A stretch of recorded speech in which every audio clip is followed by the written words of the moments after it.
Hello everyone, welcome to our channel BM education. আমাদের যে series চলছে ডাব্লিউবিসিএস টপার স্ট্র্যাটেজি, তো আজকে আমার সঙ্গে রয়েছে মিস্টার সৌমিত্র বিশ্বাস স্যার, যিনি এবছর ডাব্লিউবিসিএস গ্রুপ এ পদে সিলেক্ট হয়েছেন এবং উনি রেভিনিউ ডিপার্টমেন্টে সিলেক্ট হয়েছেন। স্যার, প্রথমেই আমাদের বিএম এডুকেশন চ্যানেলে আপনাকে অনেক ওয়েলকাম আপনার এই সাফল্যের জন্য। থ্যাংক ইউ, অনেক ধন্যবাদ। স্যারকে আমি একটু রিকোয়েস্ট করব যে ওনার আর কি যে লাইফ জার্নি, আজকে ডাব্লিউবিসিএস গ্রুপে অফিসার হলেন, তো এর যে প্রিভিয়াস যে জার্নিটা যে কি করে আর কি হলেন, তো সেইটা একটু মানে ছোট করে আর কি বলুন কোথায় হ্যাঁ, থেকে। মানে আমার বাড়ি মাঝদিয়াটা হলো নদিয়ার গেদে বর্ডারের আগে দুটো স্টেশন আগেই মাঝদিয়া পড়ে।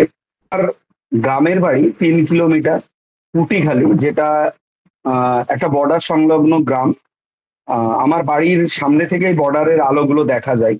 এবার আমি 2014-তে গ্রাজুয়েশন করি জিওগ্রাফি অনার্স নিয়ে, মাঝদিয়া সুধীররঞ্জন লাহিড়ী মহাবিদ্যালয় থেকেই। গ্রাজুয়েশনের পরে যেটা আমার মনে হয়েছিল ঠিক তৎকালীন সময়ে, আমার যারা সিনিয়ররা ছিল, তো সেই সময় একটা টার্মোয়াল সিচুয়েশনের মধ্যে, কারণ এসএসসির যে মানে স্কুল সার্ভিস আমাদের এদিকে, বিশেষ করে আমাদের গ্রামে আমি যা দেখেছি, যে স্কুল সার্ভিস এবং অন্যান্য রেল টেল এইসবের জন্যই সবাই বেশিরভাগ পড়াশোনা করতো। ইভেন আমার গ্রাজুয়েশনে মোটামুটি নাম্বার এসছিল। তারপরে আমি ভেবেছিলাম এসএসসির দিকে এগোবো, তখন যখন এসএসসিটা একটু ডিসকন্টিনিউ হয়ে গেল তৎকালীন সময়ে, তখন আর বিএড এর জন্য কস্টিংও অনেক বেশি ছিল। তারপরে আমি বিএড করেছি, যদিও আমি এখান থেকে করিনি, আমি বাইরে থেকে হরিয়ানা থেকে বিএড করেছি। তারপর থেকে একই সাথে সাইমালটেনিয়াসলি আমার মানে প্রিপারেশন, মানে আমরা একসাথে স্টার্ট করি। আর সব থেকে বড় বিষয়টা আমার যে কাজে লেগেছে, মানে আমাদের ওইখানে, এটা গ্রাম অঞ্চলে বিভিন্ন জায়গায় এরকম দেখা যায়, আমাদের ওদিকে খুব বেশি দেখা যায়, এবং অন্যান্য জায়গায় হয়তো দেখা যায়, আমার জানা নেই, যা গ্রুপ স্টাডি করা, মানে বিভিন্ন একটা ঘর করে নিয়ে, যে এখানে 4-5 জন বসে নিয়ে। এবার আমি যখন 11-12-এ পড়ি, তখন থেকেই আমি আমাদের সিনিয়ররা যেখানে পড়াশোনা করতো সেখানে আমি যেতাম, গিয়ে একটা আইডিয়া, যে ওভারঅল ধারণা, যে কম্পিটিটিভ এক্সাম কেমন হয়, কিভাবে এর ইয়ে হয়, এইগুলো সম্পর্কে ধারণা নিয়েছিলাম, এসএসসি এবং ডব্লিউবিসিএস। আর ওই সময় আমাদের ওইখানেই মাঝদিয়াতেই আহ আমাদেরই এক স্যার, তার নাম আশিস সরকার স্যার, এখন বর্তমানে ল্যান্ড ডিপার্টমেন্টেরই একজন আধিকারিক, বড় এখন হয়তো আমি এক্সাক্ট ডেজিগনেশনটা আমার মনে নেই, তখন আরো ছিলেন, রেভিনিউ ইন্সপেক্টর ছিলেন, রেভিনিউ অফিসার ছিলেন। তারপরে হয়তো প্রমোশন পেয়ে এখন অ্যাসিস্ট্যান্ট ডাইরেক্টর হয়তো হয়ে গেছেন, অনেকদিন যোগাযোগ নেই স্যারের সাথে। তো স্যার হঠাৎ করে দেখলাম মাঝদিয়ার একটা রাস্তার পাশে ব্যানার, যেরকম ডব্লিউবিসিএস এর জন্য পড়াশোনা পড়াবেন। তা ওই দেখে মনে আরো উদ্দীপনা তৈরি হলো, ব্যাস। তারপরে তার কাছে, স্যারের কাছে যাওয়া, তারপর থেকেই স্টার্ট। এইবার তখন আমার মনে হয়েছিল যে আমি এমন একটা সিচুয়েশনের মধ্যে যাচ্ছিলাম, যে তখন মনে হচ্ছিল যে এসএসসিটাও হবে, আর এদিকে আমার বিএডটাও ডান হয়ে যাবে, তারপরে আমি দুটোই পড়াশোনা করতে পারবো, যেহেতু আমার সদ্য গ্রাজুয়েট হয়েছি। এইবার তখনই শুরু করলাম।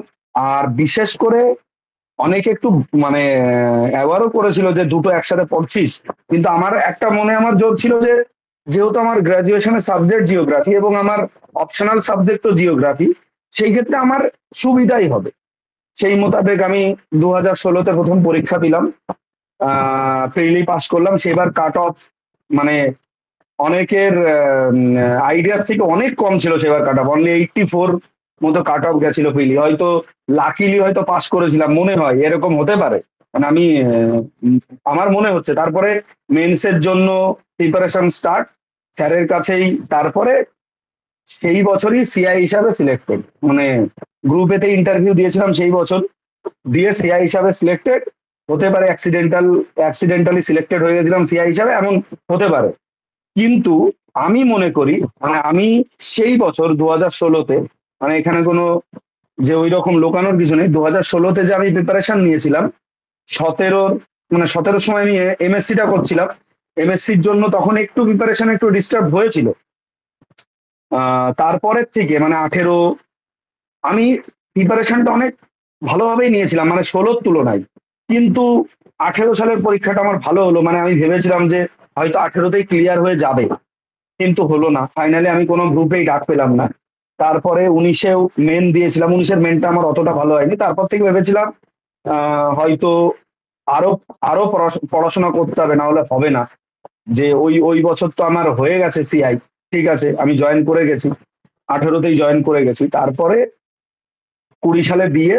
এইভাবে মানে আরো বিষয়টাকে সীমিত হতে থাকে, যে আমার পড়াশোনা বলো, যেহেতু বিডিও অফিসের স্টাফ, মানে বিডিও অফিসে যারা চাকরি করেন, যারা আমার লাইভটা শুনছেন, যারা চাকরি করে অলরেডি বিডিও অফিসে, যদি কেউ চাকরি করে, বিডিও অফিস একটা আলাদা অফিস, মানে বিডিও অফিসের সাথে অন্য অফিসের কোনো তুলনা হয় না। বিডিও অফিসে প্রচুর প্রেশার, আর তা একজন এক্সটেনশন অফিসারকে অনেক কাজ করতে হয়। বিডিও সাহেব থাকেন, কিন্তু একজন এক্সটেনশন অফিসারের প্রচুর দায়িত্ব, আর বেসিক্যালি সিআই এরও প্রচুর দায়িত্ব থাকে। এইবার আস্তে আস্তে কি, মানে পড়াশোনা স্ট্রিম লাইন থেকে আমি সরে যেতে থাকি।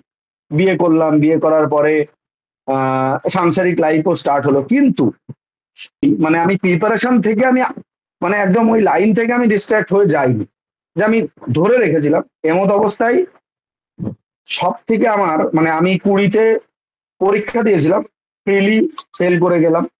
তারপরে 21 সালে আবার দিলাম, 21-এও ফেল। এইবার 22-এর পরীক্ষার আগে আমি বলি, তখন ভাবলাম না, অনেকটাই পিছিয়ে পড়েছি, অনেকটাই। তখন আবার নতুন করে খুব ভালোভাবে শুরু করলাম, শুরু করে বিভিন্ন মক টেস্ট গুলো দেওয়া, আরো আরো অনেক অনেক কিছুতে। এর মধ্যে প্রিলি পরীক্ষাটা আশানুরূপ হলো, আমি জানি এইবার ক্লিয়ার হয়ে যাবে প্রিলিটা, তো হঠাৎ করে আটকে গেছিলাম।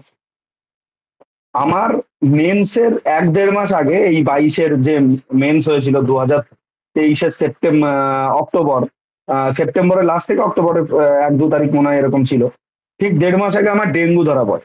এইবার আমি যথারীতি ডেঙ্গু মানে একটা, যাই হোক, খুব বাজে ডিজিজ। ঠিক সেই সময় আমারই এক স্টুডেন্ট, মানে তার নাম না বললেই হবে না, কারণ সে আমার কাছে একটা বিশেষ মোটিভেশনের কাজ করেছে। হঠাৎ একদিন আমি বাজারে চপ কিনতে গেছি, প্রচন্ড বৃষ্টি হচ্ছে, আমাকে ডেকে, আমাকে ফোন করে বলছে, দাদা আমার ডব্লিউবিসিএস গ্রুপে হয়ে গেছে। আমি বললাম কি, কিসে হলো? বললো রেভিনিউ সার্ভিস হয়ে গেছে। আমি মানে সে আমার স্টুডেন্ট, কিন্তু সমীরণ নাম, সমীরণ বিশ্বাস। এইবার আমার না, ওটা আমার কাছে একটা খুব বড় মোটিভেশনের কাজ করেছে, এবং সমীরণ আমাকে এত মোটিভেট করেছে যে দাদা তুমি পড়াশোনা করো, তুমি তোমার হাত দিয়ে এগিয়েছি, হবে। এবার ওই সময় থেকে না আমি বাড়ি গিয়ে, মানে আমি ভাবলাম যে আর আর কোনো দিকে তাকানোর কিছু নেই, 1.5-2 মাস আছে, আর কোনো রকম কিছু ভাবা যাবে না, এইবার পড়াশোনা মানে তার আগে থেকেই চলছে, ব্যাস। ওটা আমার কাছে একটা বিশেষ মোটিভেশনের কাজ করেছে, এবং মেন্সটাও আশানুরূপী হয়েছিল। দিয়ে আশা ছিল হয়তো এইবার কিছু একটা হবে। আর সব থেকে বড় আশা ছিল আমার ওয়াইফের, যে ও সব সময় একটাই, ওর ওর মনে একটাই ছিল, তোমার এবার কিছু না কিছু গ্রুপেতে এবার হবেই হবে, মানে ও আমার থেকে বেশি আশাবাদী ছিল, মানে সব সময়, যে এবার হবেই। তা যাই হোক, ফাইনালি হলো।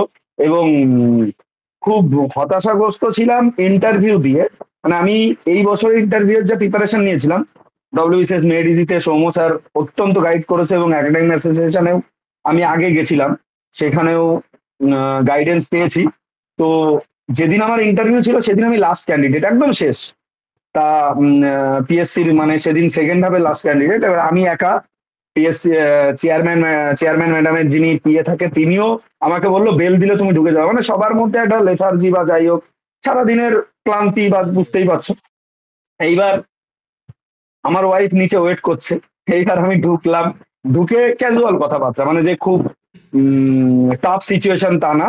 আর যেহেতু অলরেডি চাকরি করি, সেই মতো একটা মনে জোরও ছিল যে আমার তো হারানোর কিছু নেই।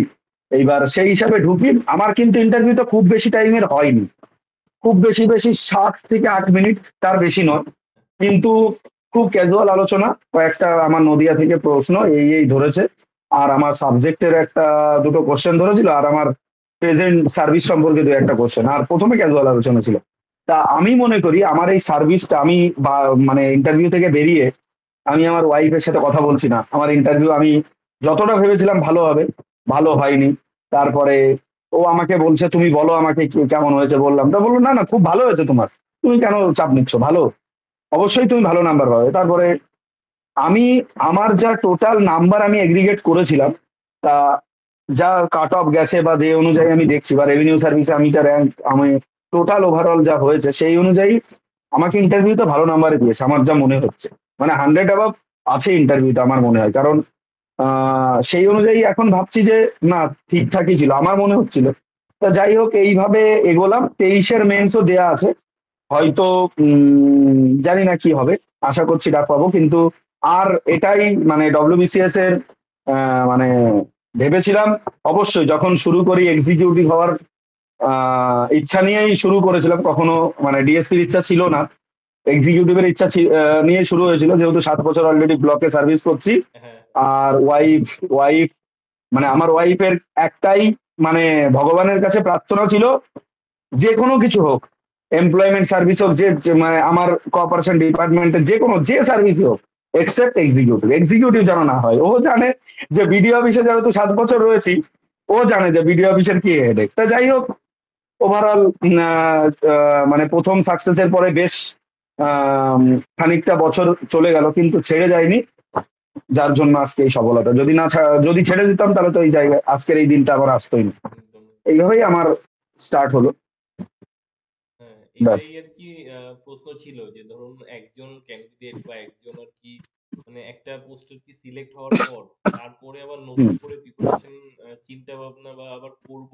আপনি যে অফিসে চাকরি করেন বিডিও অফিস, মানে সেখানে তো প্রায় মানে 6টা মানে এরকমটাই মানে অনেকটাই আর কি ডিউটি সবকিছু সামলাতে হয়। সেখান একদম। থেকে গিয়ে আবার বাড়িতে গিয়ে পড়তে বসা হয়, মানে এইটা কিভাবে আর কি হতো? মানে এই 7 বছরের হ্যাঁ। আর কি যদি আমি একটু ডেইলি আর কি রুটিনটা মানে জানতে চাই, সেটা হ্যাঁ। আর কি একটু বলুন। মানে সকাল থেকে একদম মানে রাত অব্দি। আচ্ছা, আমার প্রথম পোস্টিং হয় ভগবানগোলা 2, মুর্শিদাবাদ। যদিও আমি সেখানে বেশি দিন ছিলাম না, 11 মাস মতো মনে হয় ছিলাম। তারপরেই আমি ট্রান্সফার নিয়ে নদিয়াতে আসি। নদিয়াতে এসে রানাঘাট 1 মানে তোমার ব্লকেই আমি জয়েন করি। হুম, প্রথমে যখন জয়েন করলাম, আমাদের তো কোনো ট্রেনিং হয় না, মানে কোনো ট্রেনিংই হয় না। প্রথমে জয়েন করেই চেয়ার দিল, বসলাম, নতুন নতুন অভিজ্ঞতা, নোটশিট কি, অনেক অনেক অনেক কিছু, কিছুই বুঝি না, মানে একদমই কিছু বুঝি না, চাকরি সম্পর্কে কোনো আইডিয়াই নেই। গিয়ে যাই হোক, স্টার্ট করলাম। সব থেকে বড় বিষয় যেটা আমার মনে হয়েছে, বিডিও অফিসে যে যে চাকরি করে সে জানে।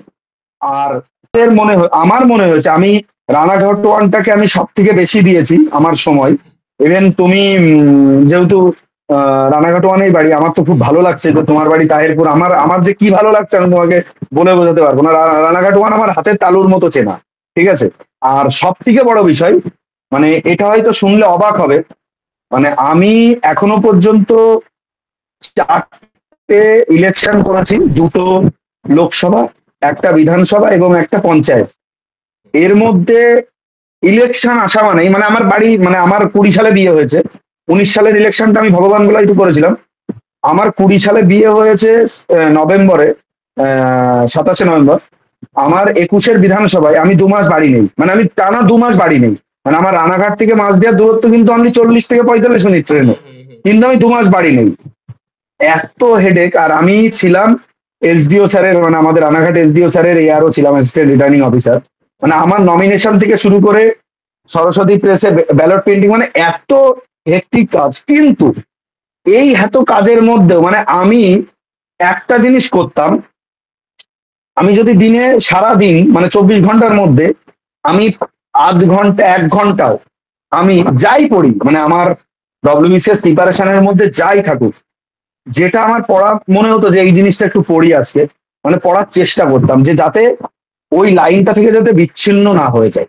ইভেন আমার যারা স্যারেরা ছিলেন, আমার এসডিও স্যার ছিলেন তখন, রানা কর্মকার স্যার ছিলেন, আমার এর আগের বিডিও স্যার ছিলেন সঞ্জীব সরকার স্যার, যে তারা সবসময় আমাকে খুব এনকারেজ করতো যে সৌমিত্র পড়ো, কি আছে যে অন্তত। আর সব থেকে বড় সাপোর্ট এসছে আমার ওয়াইফের কাছ থেকে, আমার ফ্যামিলিও, যে আমাকে কিন্তু কোনোদিনও মানে বিয়ের পরে আমার সংসার নিয়ে কখনো ভাবতে হয়নি যে কখন আমাকে বাড়ির সাংসারিক কাজ করতে হবে, এ করতে হবে। আমি কিচ্ছু করি না। আমি এখনো মানে আজও আমি মানে আমার বাড়িতে মানে সবজি বাজার বলো বা যাই বলো, বা চাল ডাল নুন তেল, মানে দৈনন্দিন জীবনের যা নেসেসিটি, কোনো কিছুই আমি করি না, শুধু যদি মাংস টাংস এরকম কিছু মানে আনতে হয় সেটাই আনি। আমার আমার একটাই কাজ ছিল, চাকরি করা আর পড়া, এইটুকুই আমার কাজ, আর আমার কিচ্ছু কাজ ছিল না।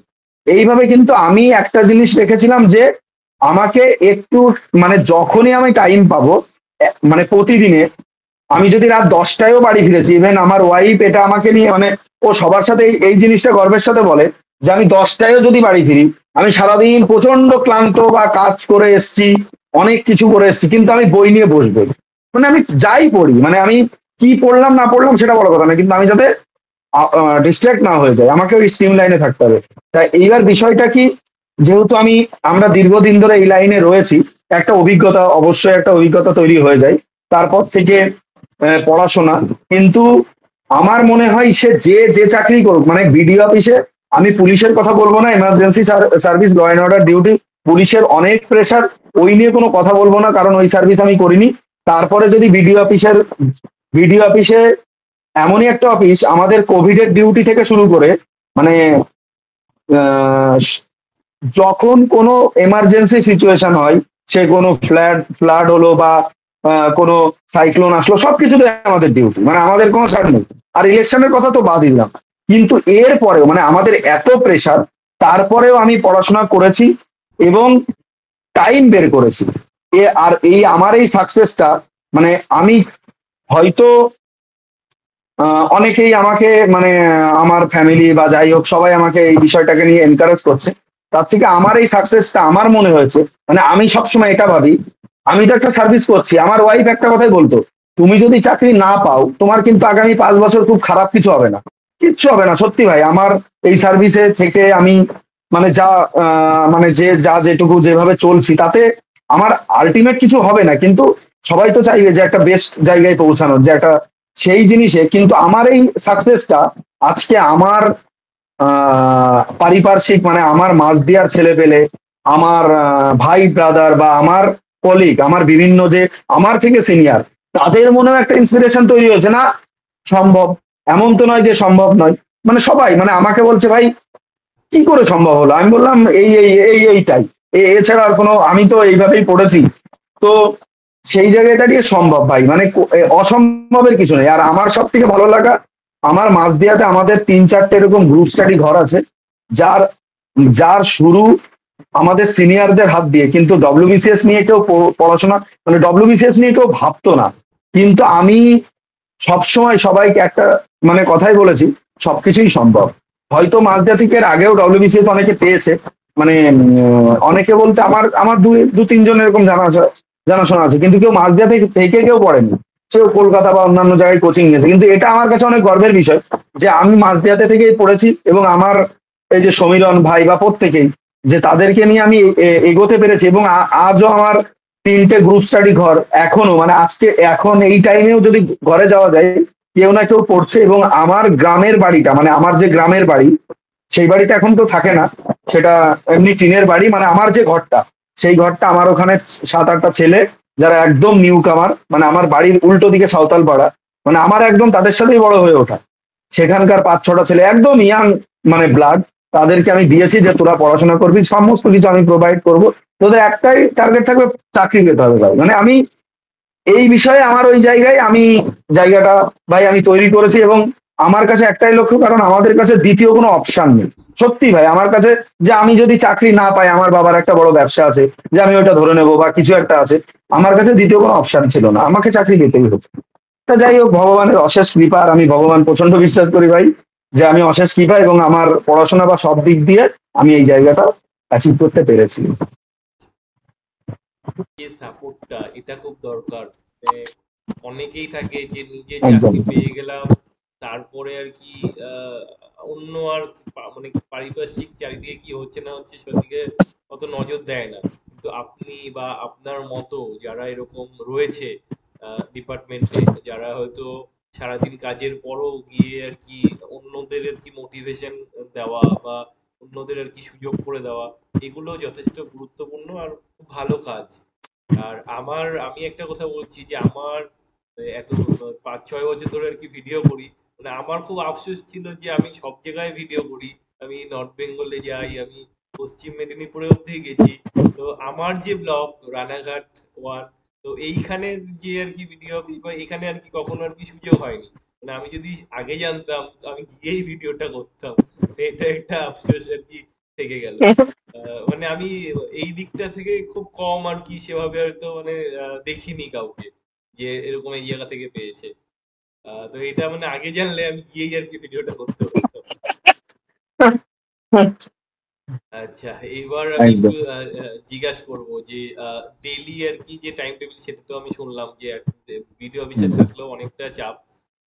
এই যে আর কি হুম, আমি যদি আসি যে সাবজেক্ট ওয়াইজ, যে আর কি বাংলা হুম, ইংলিশ যে ডেসক্রিপটিভ পেপারটা, তো এটার জন্য কি করে আর হুম। কি প্রিপারেশন নেওয়া উচিত? আচ্ছা, মানে তুমি বলছো যে মানে যে আমাদের যে ডেসক্রিপটিভ পেপার গুলো আছে, যে বাংলা ইংলিশ এবং যে অপশনাল পেপার, এই দুটোই তো বলছো নাকি? হুম, হ্যাঁ মানে হ্যাঁ এমসিকিউটা বাদ রাখছো, তাই তো? হ্যাঁ হ্যাঁ, এমসিকিউটা আগে বাদ রাখছো।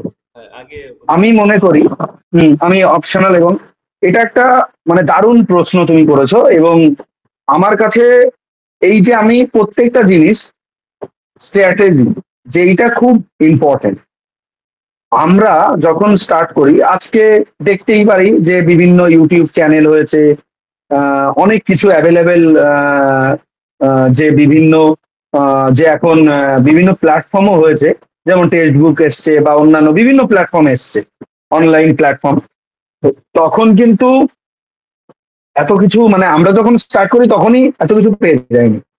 কিন্তু আমার যেটা মনে হয়েছে যে আমরা স্ট্র্যাটেজিতে, আমার আমার ক্ষেত্রে যে আমি ভুলটা করেছিলাম, যে আমি যখন আমার প্রিপারেশনটা স্টার্ট করি, আহ, আমাদের লক্ষ্য ছিল কি এমসিকিউ।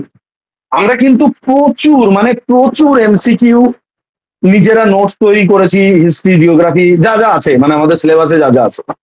কিন্তু আমরা মেন যে ফোকাস, মানে আমাদের যে, আমরা ভাবতাম কি না, ওই পরীক্ষার হলে যখন দেবে, যা যা ওই আমরা তো দেখি প্রিভিয়াস ইয়ারের কোশ্চেন তো দেখেছি, এইরকমই আসে, ও আমরা ঠিক পরীক্ষার হলে ঠিক ম্যানেজ করে নেবো।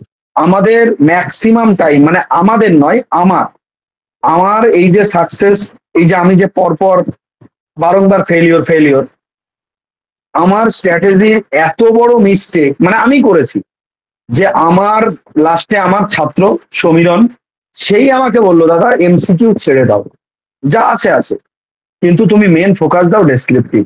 কারণ এই জায়গাটা আমি বলবো, আমি তোমাকে মানে আমি এটা অ্যাসিওর করছি এবং শিওর বলছি, কটা ছেলে এই এই বাংলা ইংলিশ এবং অপশনালে মানে খুব জোর দিয়ে পড়াশোনা করে, এরকম সংখ্যা অনেক কম। কারণ সবাই জানে যে পরীক্ষার হলে যাব, ওই তো আসবে, এই লিখতে দেবে, এই হিসাবে আমরা পেরে যাব। কিন্তু সত্যি বলছি, মেন এই যে যে গ্রুপে, আমি গ্রুপের কথাই বলি, গ্রুপের মূল ভিত মানে যে সিলেকশনের জায়গাটা দাঁড়িয়ে থাকে এই ডেসক্রিপটিভের উপর, অপশনাল এবং বাংলা ইংলিশ বোর্ড। কারণ আমাদের কাছে প্রতিবারের কোশ্চেন যদি দেখা যায়, যে আমাদের বাংলায় বলি বা ইংলিশেই বলি, কারেন্ট বিভিন্ন সার্কামস্টান্সেস যা, মানে এখন যা সিচুয়েশন চলছে, তার উপর বেস করে বিভিন্ন জিনিসগুলো দেয়। এবার আমরা যদি সেইগুলো প্রতিদিন, আমি মনে করি, আমি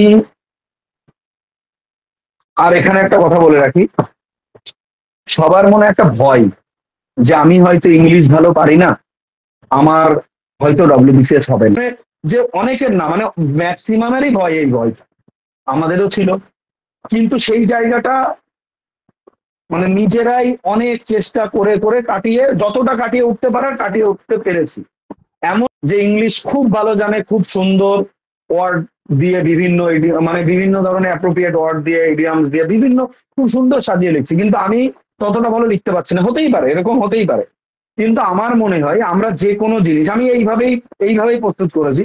কোনো একটা টপিক, সে বাংলাই আমি দেখলাম যে কোনো একটা টপিক এখন আমায় দিল, যে বর্তমান সিচুয়েশনের উপর আমাদের, যেমন গতবারই একটা কোশ্চেন এসেছিল যে আহ, এইগুলো লেখার ক্ষেত্রে যে জনজীবনে ফেসবুকের প্রভাব, এই জিনিসটা ধরো আমি লিখলাম, আমি বাংলায় লিখলাম, আমি মনে করি আমি বাংলায় লিখলাম, আমি এই জিনিসটাকে বাংলায় লিখবো, আমি এই জিনিসটাকে আবার ইংলিশে ট্রান্সলেট করব, নিজে বাংলায় লিখবো, বাংলায় লিখে সেটাকে ইংলিশে ট্রান্সলেট করব। ইংলিশে ট্রান্সলেট করলে কি আমার দুটো জিনিস এখানে হয়ে যাচ্ছে, ইভেন ইংলিশেও আমি এই জিনিসটাকে তৈরি করব। আমি একটা জিনিসকে ধরবো, ইভেন যখন আমি প্রেসি করব, প্রেসিটা আমি দেখেছি, ধরো বাংলায় আমি প্রেসি করছি, সেইটাকে আমি প্রেসিটাকে আমি প্রেসি করে তারপরে আমি ইংলিশে গেলাম, ইংলিশের ক্ষেত্রেও সেই একই ফর্মুলা আমি গ্রহণ করবো। এবং আমাকে প্রতিদিন অন্তত খুব বেশি, আমি আমি আমি নিজে থেকে বলছি যে আমরা বলি, প্রত্যেকে রেকমেন্ড করি যে নিউজ পেপার পড়ো, একদম নিউজ পেপার পড়া, আপডেট থাকা অত্যন্ত প্রয়োজন। কিন্তু আমি যদি যখন একটা দা হিন্দু বা এই ধরনের কোনো নিউজ পেপার আমি যদি অনলাইন ছেড়ে দিই, আমি যদি অফলাইনে নিই, এক একটা নিউজ পেপারের যা পেজ ভলিউম, যখন আমি দেখবো আমাদের অনেকটা টাইম কিল করে। এবার অনেক সময় এটা হতে পারে যে অনেকে ইন্টারেস্টেড নিউজ পেপার পড়তে, অনেকে নন ইন্টারেস্টেড। কিন্তু আমি যে সেইভাবে যে নিউজ পেপার পড়তে ইন্টারেস্টেড নই, মানে আমি পড়ি না। আমাদের এখন অ্যান্ড্রয়েড ফোন, এই প্রশ্নটা আমাকে জিজ্ঞাসা করা হয়েছিল ইন্টারভিউতে। অ্যান্ড্রয়েড ফোন এখন তো বিভিন্ন জানোই যে অ্যাপস রয়েছে, সবকিছু। এবার আমরা যে কোনো জিনিস আমরা দেখলাম, আমি আমি প্রতিদিন আমি নিউজগুলো ঘাটছি, ঘাটার পরে ধরো আমার মনে হলো, আমাকে নিজেকেই সিলেক্ট করে নিতে হবে যে এই এই এই টপিকটা হয়তো আমার মনে হচ্ছে এই টপিকটা এখন একটা বার্নিং ইস্যু, বা এই টপিকটা নিয়ে একটু নিজেদের ভাবা উচিত। ভেবে আমার মনে হয় একটা খাতা করে ফেলো, নিজেরা নিজেদের একটা খাতা থাকবে, সেই খাতায় ওই ইস্যুগুলো লেখো, লিখে এই ইস্যুগুলো তুমি মোটামুটি এরকম চেষ্টা করো যে একটা প্রিপারেশনের আগে 25-30টা এরকম কোনো কারেন্ট ইভেন্টস বা এই ধরনের ইস্যুকে তুমি তৈরি করে নিজে একটা খাতা তৈরি করো। সেই খাতাটা তৈরি করে তুমি লিখতে শুরু করো নিজের মতোই, যা মন চাই, যা ভালো লাগে, কিছু রেফারেন্স নাও, অনলাইন থেকে, নেট থেকে কিছু রেফারেন্স নাও, রেফারেন্স নিয়ে সেগুলোকে ইনপুট করে। এবং কিছু কিছু জিনিস, যে ইনপুট গুলো খুব প্রয়োজন যে কোনো একটা লেখার ক্ষেত্রে, যখন বাংলা ইংলিশটা লিখবে, মানে বাংলা ইংলিশ পেপারের যখন পরীক্ষা দেবে, কোনো একটা প্রশ্ন তুমি যখন দেখছো যে এই কোশ্চেন, মানে কোনো একটা এডিটোরিয়াল বা কোনো একটা রিপোর্ট, এডিটোরিয়াল লেটার বা কোনো একটা রিপোর্ট আমাকে লিখতে দিয়েছে, প্রথমে একটা আমাদের বলা থাকে যে রাফ ওয়ার্ক করার জন্য যে পিছনের দিকটা ইউজ করো, বা যাই হোক তুমি ইউজ করতেই পারো, একটা রাফ ওয়ার্ক যে ইউজ করে নিয়ে যে এই পয়েন্টস গুলো আমাকে ঢোকাতে হবে। মানে আমি এর যদি একটা কোনো কিছু, যে আমাদের যেমন দিয়েছিল যে মেয়েদের স্বনির্ভর হওয়ার আগে বিয়ে দেওয়া অনুচিত, তাই তো? যে মেয়েদের স্বনির্ভর হওয়াটা কেন প্রয়োজন, আজকে আমাদের মেয়েদের যে বিভিন্ন ড্রব্যাকস গুলো রয়েছে আমাদের সমাজে, সেই জিনিসগুলো আমি কি পয়েন্ট করে নিলাম, কি পয়েন্টটা করে নেওয়ার পরে তারপরে আমি লেখাটা স্টার্ট করলাম যে এই জিনিসগুলো আমাকে, এই ইনপুটস গুলো আমাকে ওর মধ্যে দিতে হবে। তাহলে কি হবে, যে আমি যখন লিখতে শুরু করবো যাতে আমার কোনোটা মিস্টেক না হয়ে যায়, তাই টাইম এনাফ থাকে। এবার চেষ্টা করতে হবে এইভাবে প্রিপারেশনটাকে এগিয়ে নিয়ে যাওয়া। বাংলা ইংলিশের ক্ষেত্রে হয়তো আমার ইংলিশ লেখা ভুল হতে পারে, মানে ঠিকঠাক না হতে পারে, তার জন্য কোনো রেফারেন্স বা কোনো কিছু কারোর সহযোগিতা নেওয়া যেতেই পারে। আশেপাশে অনেক স্যারেরা আছে বা অনেকে কাছের মানুষরা রয়েছে যারা ইংলিশটা খুব ভালো পারে। আমি খুব ভালো পারি না এরকম, মানে আমিও খুব যে ভালো পারি তা নয়, মানে আমরা চেষ্টা করেছি। আর অপশনাল, যে অপশনালটা আমি মনে করি অনেকের এটা হ্যাবিট, এই বছর ইতিহাস নিলাম, পরের বছর অ্যানথ্রোপোলজি নিলাম, তারপরে বছর সোসিওলজি নিলাম। আমি ভাবছি যে, কেমন ভাবছি দেখো ভাই, যে আমার মনে হচ্ছে এই বছর অ্যানথ্রোপোলজিতে নাম্বার ভালো আসেনি, তাহলে আমার মনে হচ্ছে আমি ইতিহাসটা নিই, ইতিহাসে হয়তো ভালো নাম্বার আসছে। এইটা কিন্তু হয়, এটা কিন্তু অনেকের ক্ষেত্রেই হয়। এবার আমার হয়তো, তুমি বলবে যে আমার হয়তো খুব ভালো মানে ব্যাকগ্রাউন্ড ছিল, যে আমি জিওগ্রাফি অনার্স করে আমি জিওগ্রাফিটাই রেখেছি। কিন্তু তুমি যদি গতবারের 21-এর জিওগ্রাফির নাম্বার দেখো, যে হাইয়েস্ট নাম্বার আমার মনে হয় 230 বা 236 এরকম আশেপাশে হয়তো হাইয়েস্ট নাম্বার ছিল, কিন্তু সেখানে কিন্তু অ্যানথ্রোপোলজি বা বিভিন্ন অন্যান্য সাবজেক্টের কিন্তু 300 অ্যাবভ নাম্বার ছিল। কিন্তু আমরা কিন্তু কখনো ভাবিনি যে আমি আমার অপশনাল চেঞ্জ করবো, অনেকে কিন্তু এটা করে, গুরুত্বটাই হারিয়ে ফেলে অপশনালে। আমার কথা, পড়াশোনা, যে পড়াশোনা হোক, কম্পিটিটিভ লাইনের যে পড়াশোনা, সে আমি পিএসসির জন্য দিচ্ছি, এসএসসি, যাই হোক, আমাকে ভালোবেসে পড়তে হবে ভাই। আমি মনে করি যে জিনিসটা আমি ভালোবাসি, সেই সেই জিনিসের দিকে আমি এগোবো। যে কেন, আমার আমার নিজের ক্ষেত্রে আমি কখনো সিজিএল দিইনি, কারণ আমার ম্যাথ সবসময় দুর্বল। আমি ম্যাথে আমি অতটা স্ট্রং নই। আমি জানি আমি সিজিএল বাজাতে পারবো না, আমি এটা ভেবে নিয়েছিলাম। কিন্তু আমার পিএসসি আমার কাছে সুইটেবল কেন মনে হয়েছে, পিএসসি একটা ভাস্ট এরিয়া, মানে এত নাম্বারের পরীক্ষা যেখানে বিভিন্ন জায়গা রয়েছে, আমি এটা হয়তো আমার মনে হয় এটা আমার কাছে সহজ হবে, মানে আমার আমার কাছে। তাহলে নিজেকে সিলেক্ট করে নিতে হবে আমি কোনটাতে আমি কমফোর্টেবল। সেই রকম ভাবে আমার জিওগ্রাফি অপশনাল। আমি জিওগ্রাফিটা, আমি যেহেতু গ্রাজুয়েশনে পড়েছি সেহেতু আমার একটা কনফিডেন্স তো ছিলই।